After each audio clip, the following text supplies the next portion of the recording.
So we got Time Magazine that came out with their new cover, which is basically getting rid of extinct. This is Remus. He's a direwolf, the first to exist in over 10,000 years. Remus? Oh my god. Yeah, Romulus and Remus. And there is also a female, and everyone's being like, they modified gray wolves to take the traits of direwolves. There's no DNA actually spliced, blah blah blah. So this is like CRISPR where they've removed and gotten back to some genes. Okay. Well, no. And then I snipped this photo from the podcast because it's freaking awesome. This is the actual throne from Game of Thrones, and then it's two direwolves resting on the actual throne. And then someone immediately was like, what do they say? Well, right. I guess a lot of people have commented now, but they don't have any direwolf DNA. And I'm like, okay, I'm just going to address this real quick. I literally listened to the CEO of the company talk about how he worked with the museum to actually go check their direwolf skulls for, I don't remember the type of bone it was, but it's somewhere behind the ear in all mammals. And it's the best place to find DNA.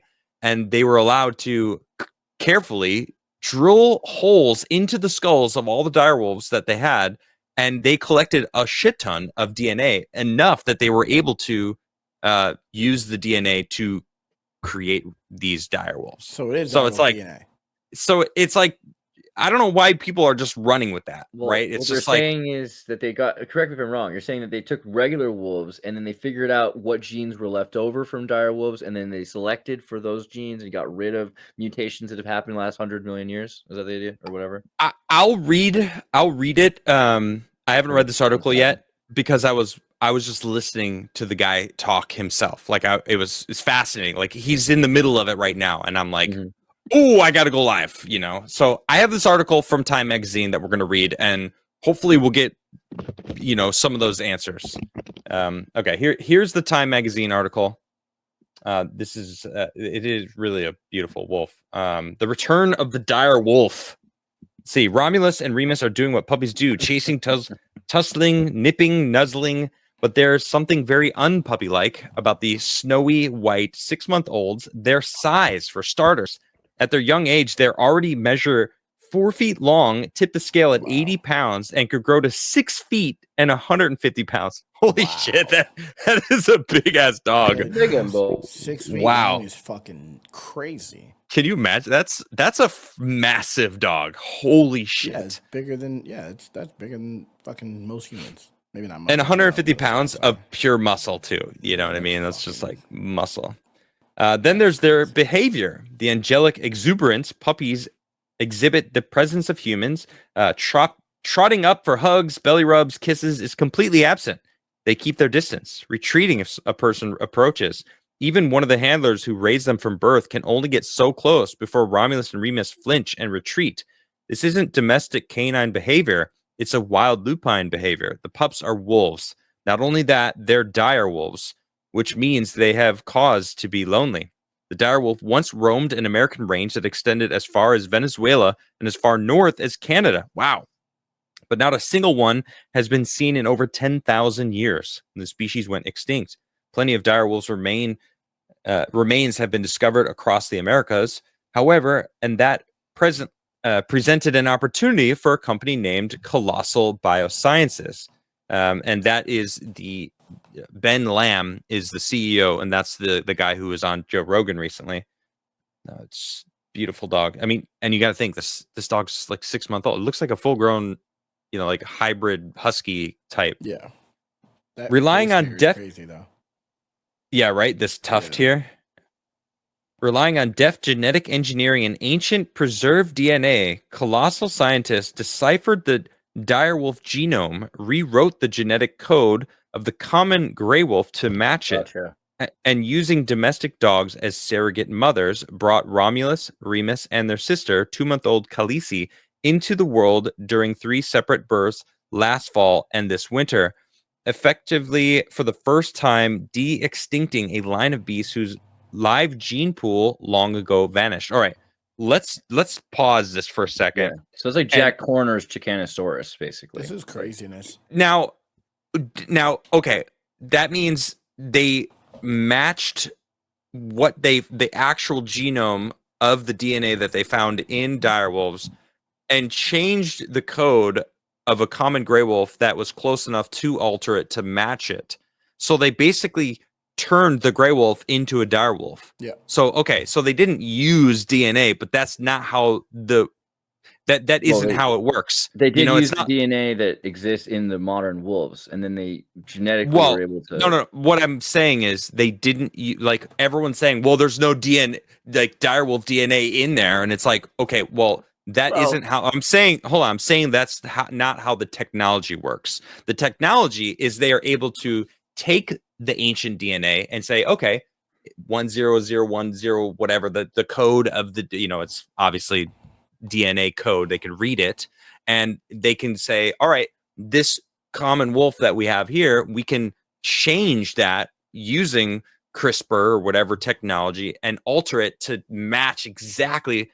Thus turning it into a direwolf. Transition, right? if you will. Okay, calm down.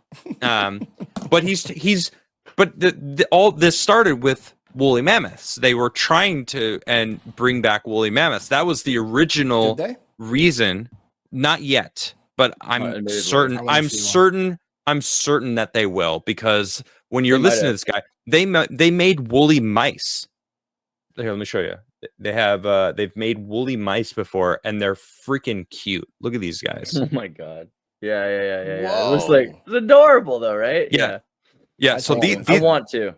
Same company, they made woolly mice, and what they were doing is they found this was in the experiments to like ramp up to figuring out how to make essentially change elephant DNA into woolly mammoth DNA. Right, because they wouldn't be able to. It's not like they just inject the ancient DNA, right? It's like, oh, we got some ancient DNA. Let's just inject it into a wolf, and then suddenly it becomes a direwolf. Like again, that's not how this technology works. It's they alter it, so they were able to sequence the part of a woolly mammoth DNA and what made it hairy. This is actually in the first 30 minutes. That's my question. Well, they were taking the mice DNA. Genome compiler, so genome compiler from BioTwist, and so you basically. This is now way easier than ever because they've documented so many kinds of genes, and they can see under a microscope. No, they use like a PCR machine to actually make a copy of what the DNA looks like, and they have a lot of living sequences that have made it into other species. These species are related to each other. The same gene for the mammoth that is for hair and for red hair is in humans. But humans have the same gene for the redheads. To like mutate the gene. That's what I don't understand. So then you're making an adenoviral, and they usually have it designed in genome compiler, and then they send it to a lab online. The lab actually produces this, and then they're inoculating these eggs, the embryo, at an early enough age. So they're getting essentially. Grade. So imagine you get a virus, right? So if you got a virus and it makes you sick, then what you do is you change your DNA to be immune to that virus, right? But what that does is it replicates itself. The virus replicates itself in your DNA. So what you can do is you can store a piece of data in that virus. And so now all of a sudden you're replicating that piece of data in your DNA. And so you could put a piece of data. This is a simulation we're in, is what you're saying. No, this is a mutation that we're controlling, and we have ramped up the capacity to control those mutations because we know which mutation. That's a good way of putting it. It's mutating a common animal back into its former form or into a different form of our choosing, which is the direwolf in this situation. The original example was Jack Horner. Jack Horner was working on the Chickanosaurus.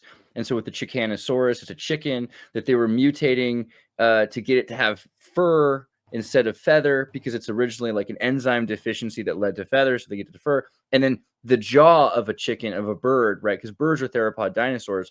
Their jaw lost all of its teeth and protruded from its mouth. That's why you have a beak. So if you can go back and you can look at different genetic examples that allow the beak to become a jaw again with teeth, well, they can essentially create a Chickanosaurus. Like can you show me a picture of whatever that is? I've never even heard of that before.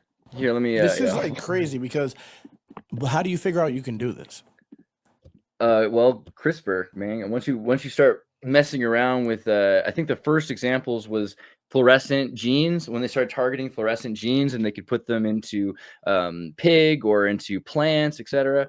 So let's see, the Chicanosaurus What, project. wait. A Did this? Chickenosaurus? When was that? And when did it even come to fruition, or was this just something that he wanted to do? I don't know how far it's come. Like they did Because some. it feels like this is a meme. It feels like you've been played by 4chan right now. No. Like this is like from TED Talks in 2008. Like, what are we gonna do to get Jurassic Park? All right, and are we going to find the genes, or are we? But going talking to about it interpret them? versus like a guy that actually was doing this. Okay. Yeah, Jack Horner is the scientist. But that's the guy who he wanted to do it. Anyway, all right. Let me get back into reading about these direwolves because I'm very curious about this stuff. Okay, so time met the males. Khaleesi was not present due to her young age because she was only 2 months old. At a fenced field in the U.S. Wildlife Facility on March 24th, on the condition that their location remain a secret to protect the animals from prying eyes. Yeah, in the Joe Rogan podcast, the CEO was saying after they showed the world the woolly mice, so many people were just showing up wanting them.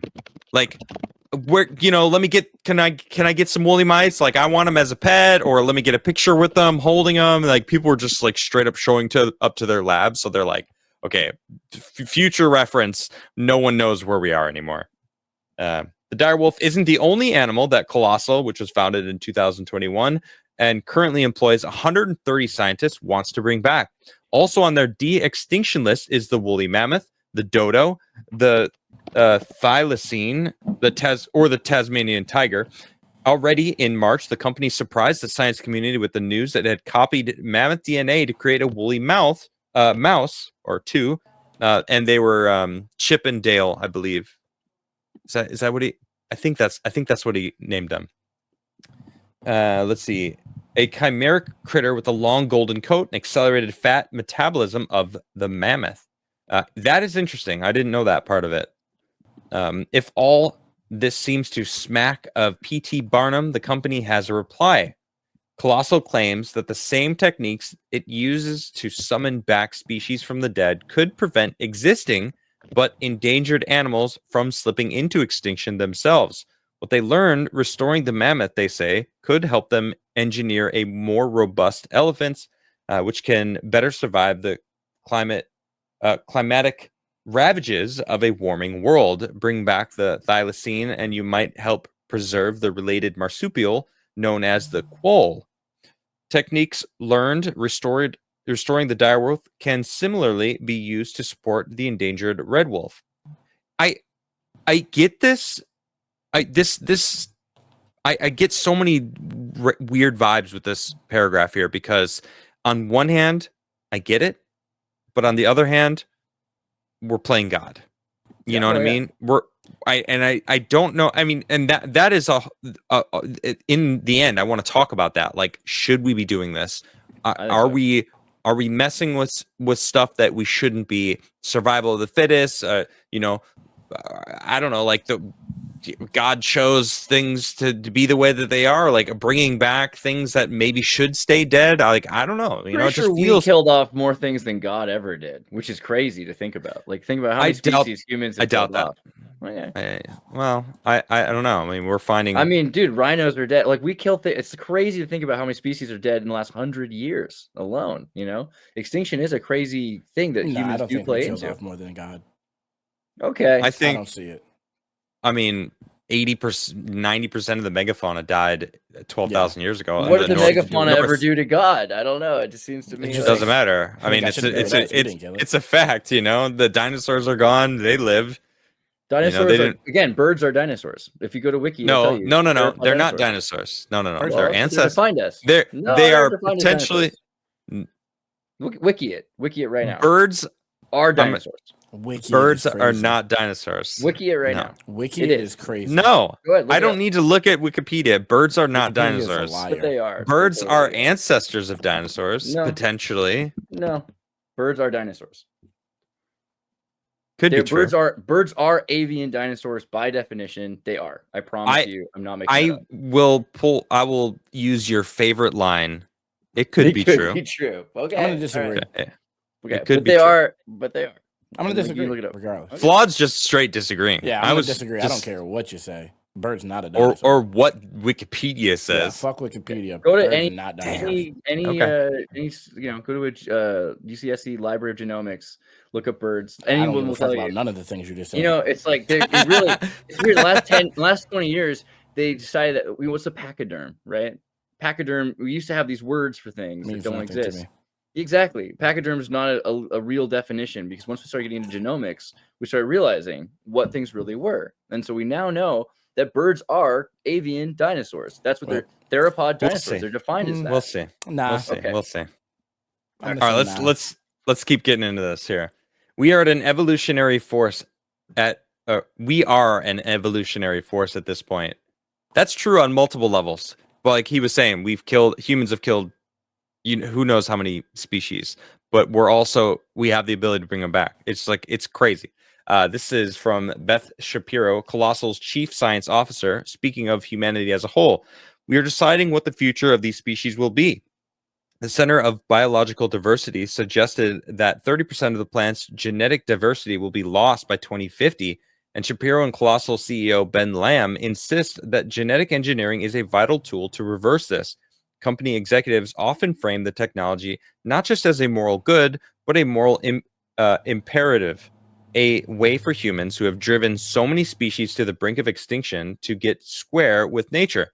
If we want a future that is both bionumerous and filled with people, we should be giving ourselves the opportunity to see what our big brains can do to reverse some of the bad things we've done to the world already.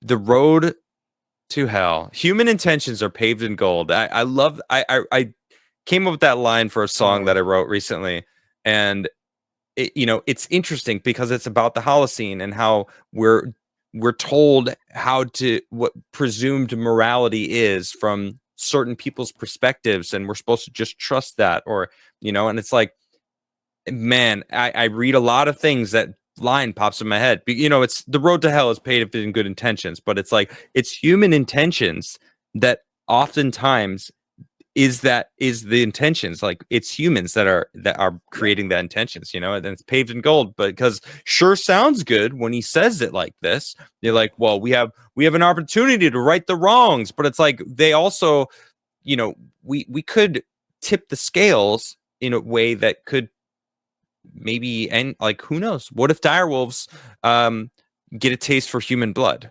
Totally. They're bigger than us. I'm being hyperbolic, obviously, right? No, but it's a great point. Yeah, it's a that is a huge great point. point. Why is it Right. most of the species we've killed off were bigger than us, right? Even the idea of killing dragons, which are dinosaurs again, is this idea that humans were fighting giant like predators that were bigger than us, right? And rhinos, lions, tigers, bears, oh my, this whole thing is we get down to these small cats, small dogs, domesticated birds. This is on purpose. We're doing this. We don't want wild boars. We want little piglets. I mean, there's because we're still giant afraid of- dogs, like Yeah, king but, like, corsos Yeah, and king like, horses are crazy. there's giant Russian dogs out dogs there. are Yeah, but we're right. talking. So When you start talking about dire wolves, you start talking about people like babies getting carried. I mean, off.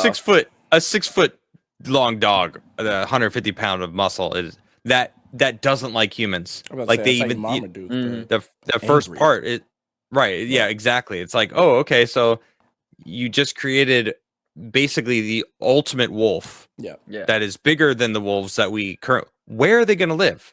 Hopefully, Are they going to? are they? Smash I the mean, houses. I think it's you can't have this kind of moral grandstanding and put them in a zoo. Yeah. You know what I mean? It's like we'll put wild, people right? in zoos. People will be in zoos soon. We're gonna live in Well, malls. So in the first 30 minutes of the interview with Joe Rogan, Ben Lamb talks about how they think, I don't know if this is true or not, but they are going on the science that reintroducing woolly mammoths would be good for the environment.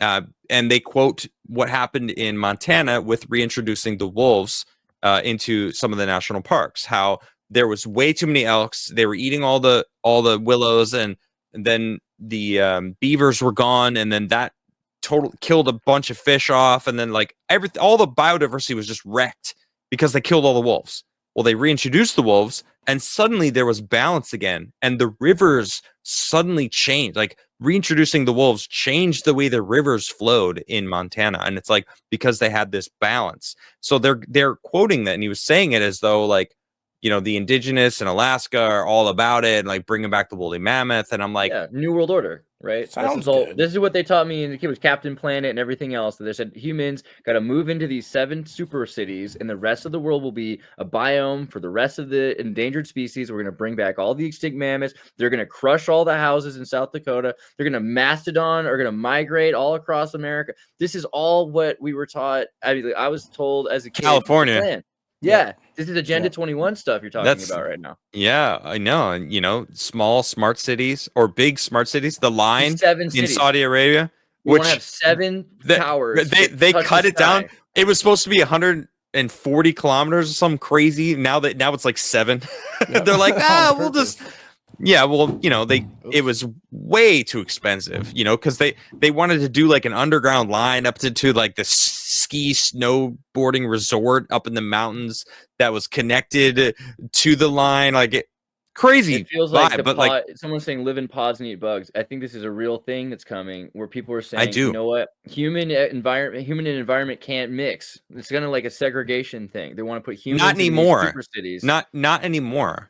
They Well, that's used to. crazy. We should be allowed to have humans live in nature somehow. I mean, a part of it somehow. Look, I moved where I live because I wanted to be in nature, and I go out in the forest all the time. Now that it's warm again, I'm like I'm no longer as pale. I'm still a little pale, but like, man, I needed the sun. For sure. That's for sure.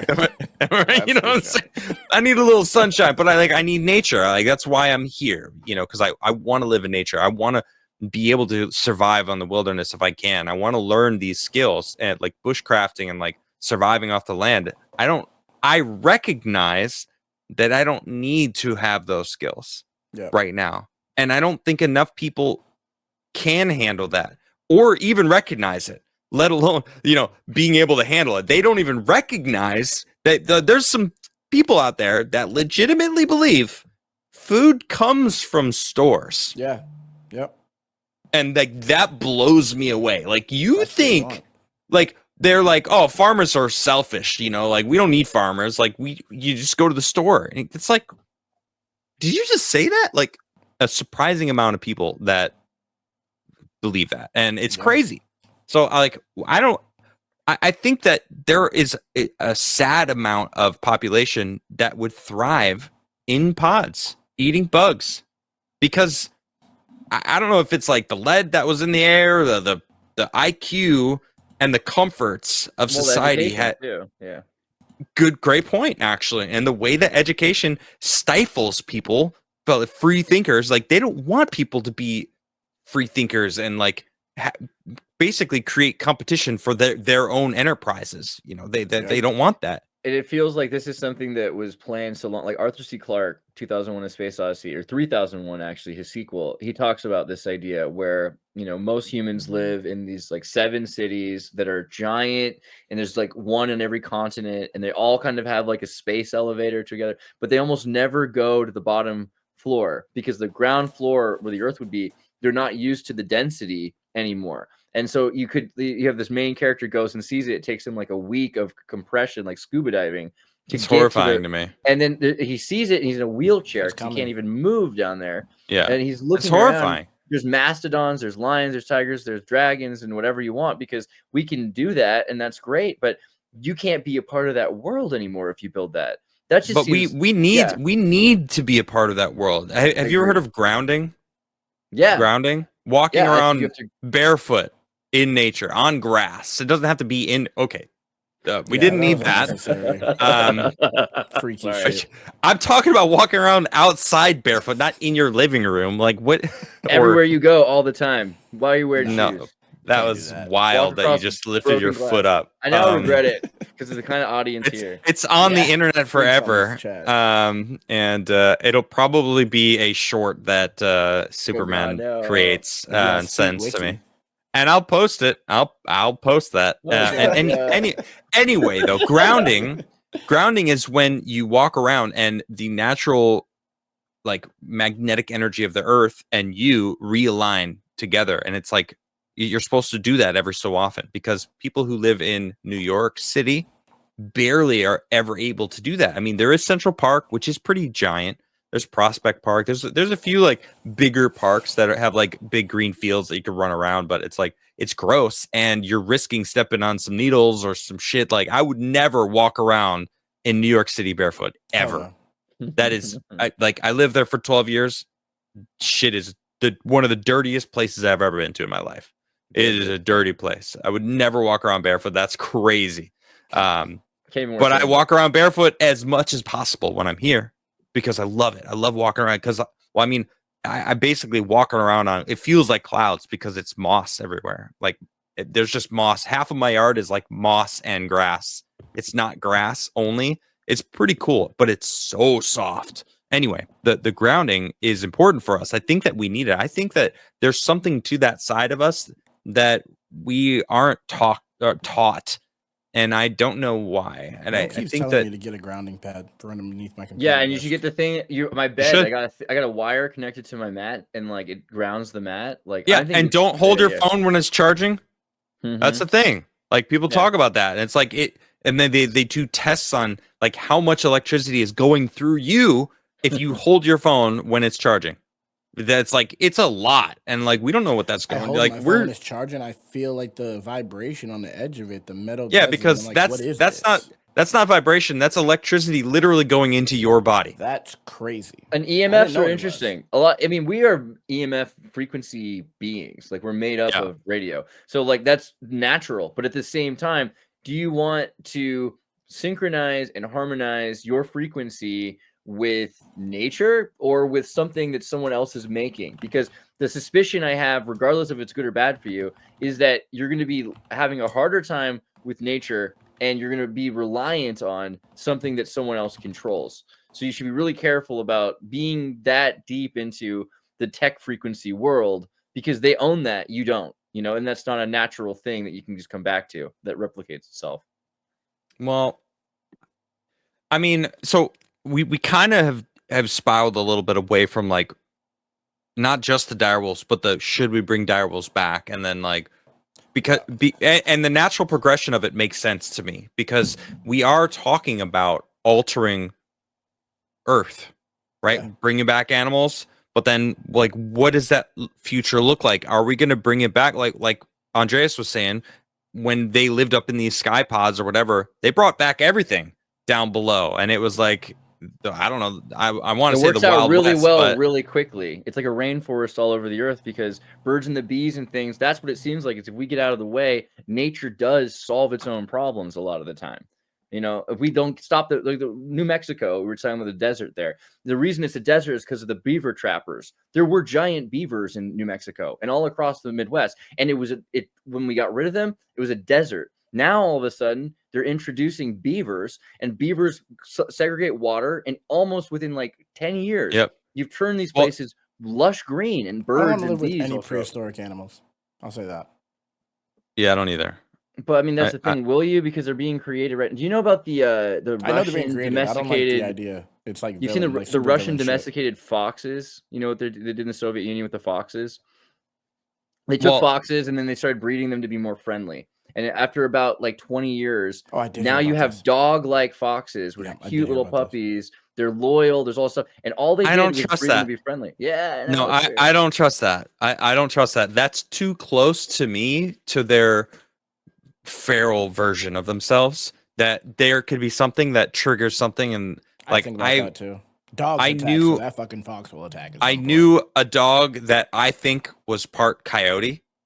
All right, and it seemed domesticated, but it ended up killing another dog. And it was, I was like, a part of me was like, I'm not really surprised. Like I felt that vibe, and I think I was proven right. Like there was still something in there, and they were fine for a long time, but there was like some weird thing that happened, and it got like it just got pissed off and like attacked, and it was like enough to kill the other dog. And it was like, well, I think that's true about humans. That's true about humans too, and I think we forget that humans have domesticated themselves. True.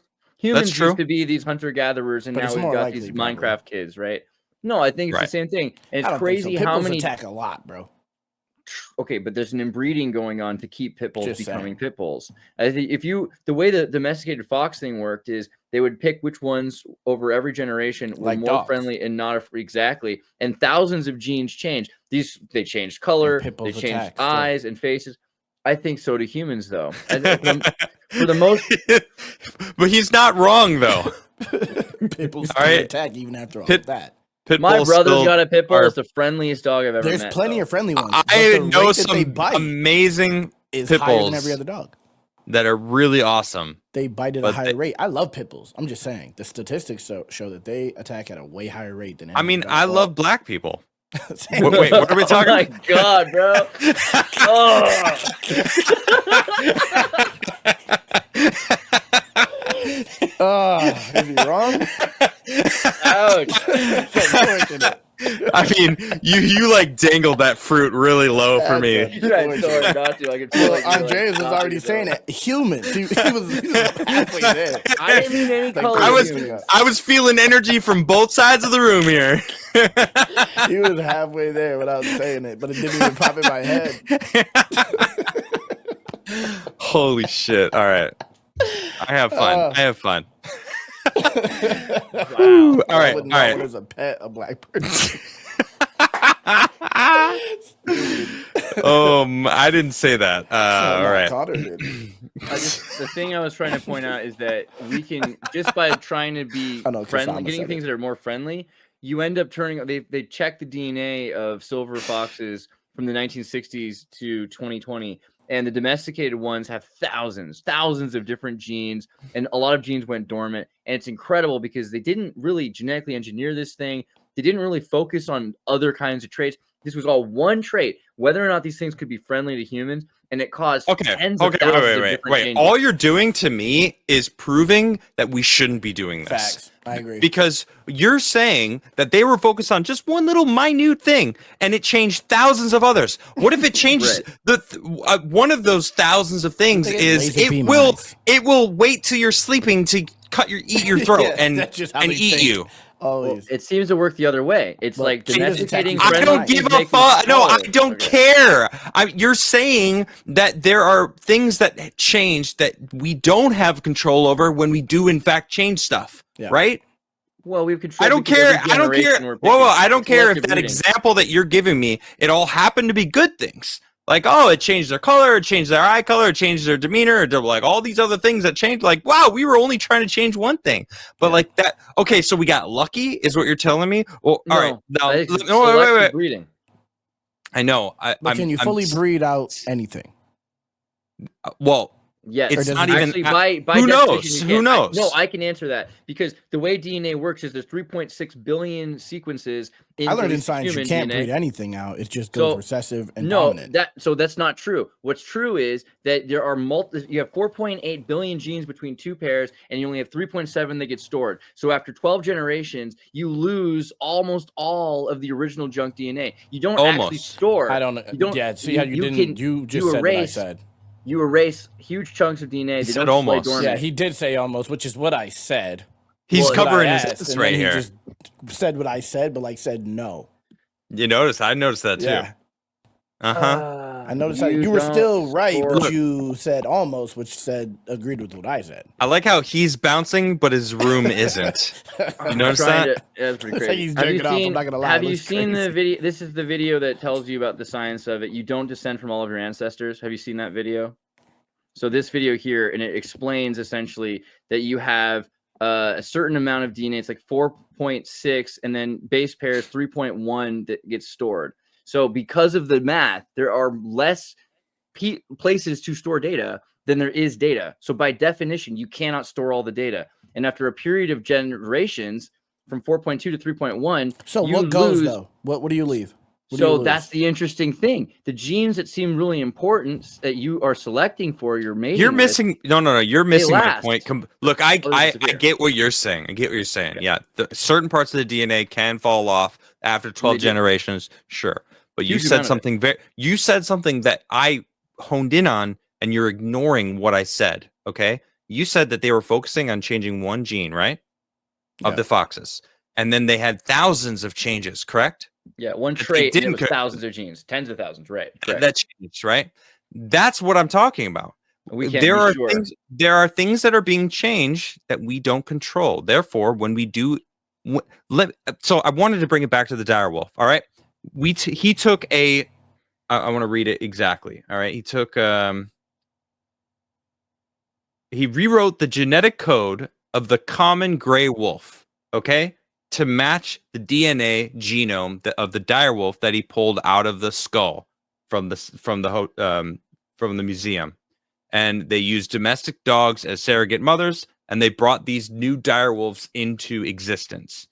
Who's to say that that didn't now change thousands of other traits that they didn't have any clue? They don't even, I mean, we don't even know what a dire wolf is supposed to act like. It's been 10,000 years, right? We don't know what they're going to suddenly do. We don't know how smart they actually are. Well, that would be insane, but we don't know how smart they actually are, right?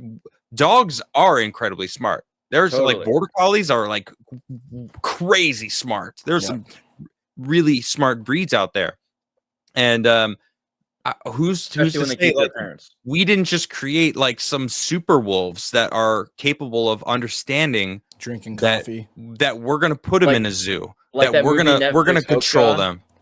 I don't know what that is, but you know, you have to see Oakjaw, where like they're breeding pigs to be like better to eat, but like they end up like sentient and super smart, and little Korean girls like got this giant hippo pig thing that loves her. It's I have seen that. I did see that. I remember that. So right. I remember that movie. That was literally what movie. That is literally what this is about. It's like they're breeding for one thing. Netflix, so you get my point. I agree with you. You get wow. Okay. It's a true point. But the thing is, how did we get that movie? But I can visualize. No, your point was clear first, but it impact. All right. Okay. Thank you for saying that. From dire wolves to gray wolves, I think it's through domestication to begin with, right? Because we didn't allow things to exist. We hunted. Neither of those things are domesticated. Yeah, they're still bitches. They're not the monsters that we used to have in nature. We've defeated most of the monsters. So now we're bringing back dire wolves. No, we didn't defeat them. No, there was a cataclysm called the Younger Dryas that wiped out probably more than 90% of the megafauna in North America. But then we took out the other 5%. I mean, that's like every major story about every hero is hunting down dragons. I believe in the dragon hunting. I don't think so. I do. I believe. I don't think humans did it. I don't think we killed them all. No. I think St. George and the Dragon is real. I think that we killed the last of the beasts that we could. And this is why we have these stories about animals that we can now see existed, that we're calling dragons dinosaurs. Dire wolf sounds unfathomable unless you have found some evidence of it, except we have myths of people hunting and fighting. This is a good point. This is a good point. This is a good point here. Well, we don't know that. How do we know there's zero need for the What do you mean? Because they've been gone for 10,000 years. What do you mean? How have things been? What do you mean? Years? Things have been fine. I don't know. What do you mean? I think nature does better. Things were fine for 10,000 years till Obama. Obama came into office. We were fine, bro. I don't know. There's been a lot of things.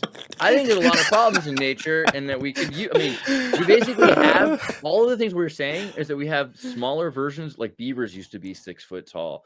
Birds used to be 12 foot tall, right? So we used to have all the things we have now, but now they're a lot smaller, so that they don't scare off the humans, right? But why do we need dire wolves?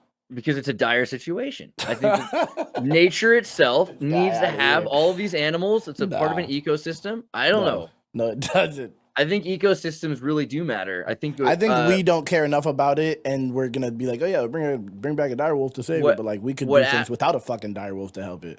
Yeah, but that's like relying on. I see what Adam said earlier. Like, so we're gonna rely on science and genome fucking changing. I do think that the selective breeding thing might be a better option, but this is a quicker way to get to than genetically engineering things that remind us of our myths about animals from the past. Okay. Because it's not necessarily a dire wolf. Andres, hold on. It feels like you're just trying to play the not necessarily devil's advocate, but like the pro bringing them back. I know. I one of these movie geniuses who are like, do everything until it ends the world. I just think that every time. I think that Yeah, well, I appreciate you know what you're trying to do. It's just I don't know. It feels like we don't need to do any of this. I mean I said it earlier, you know, the road to hell is paved in good intentions. There's gonna be this technology is being worked on right now. But then it's gonna be like finalized or it's gonna be done to the point where it gets to more people and more people are going to be able to use it to do something with it, to bring something back. We'll try something else. We'll try this. And then there's going to be one trait that is put into one animal that suddenly this utopia that these scientists clearly believe in. All right. They always do. It's always the scientists. And they always do. Well, it's not. No, there's a lot of people. Hold on. There's a lot of people that believe in utopias nowadays, and I think that's there's no such thing as a utopia. Never has been, never will be. Life is pain and death. You have to learn how to enjoy it and learn how to compete against other things that want to kill you. That's what life is, and it's tough. Right? There's no such thing as utopia. Everything dies. Everything will eat something else eventually. All right. And like, so like what they're saying, they're doing is moral grandstanding to convince people that what they're doing is good, is great, like, and accept it because we're bringing back the direwolf. That's cool. It is cool. Like, I can't help but think it's cool, but there's a part of me that I'm like, but there's malicious intent. I don't believe, I do not believe for a second that it is 100% that we're just making things great. Yeah. Making Dr. things Hammond, great again? exactly. Making things great again? How long ago was it that the world was covered in buffalo and bison instead of strip malls? Not that many centuries ago. What? It's really hard. It's really hard for me to think that this is You're hold on. No. You can't say with your argument that just because corporations and capitalism has been shifted to like basically take over nature in a bad way, which I agree. We aren't living in harmony. Like, we could live more in harmony with nature than we are. Sure, of course. I'm sure a lot of people would agree with that. Like, it is a shame what happened to the buffalo, but like, I didn't do that. That was 100 years ago or whatever. The stack of buffalo skulls that they, you know, that crazy picture. You know, it's like, sure, okay, yeah. Have humans made bad decisions? Sure. I mean, slavery was a thing. Fact. It still is on this planet. People don't like to talk about that more than ever. 50 million people. Yeah. Consequences catch up with us. That's what I was saying about New Mexico's desert from the beaver trapping. Like, okay, wait. Where we are not even Hold on, wait. How these things are going to end up. I'm so glad you said that. Okay, I'm so glad you said that.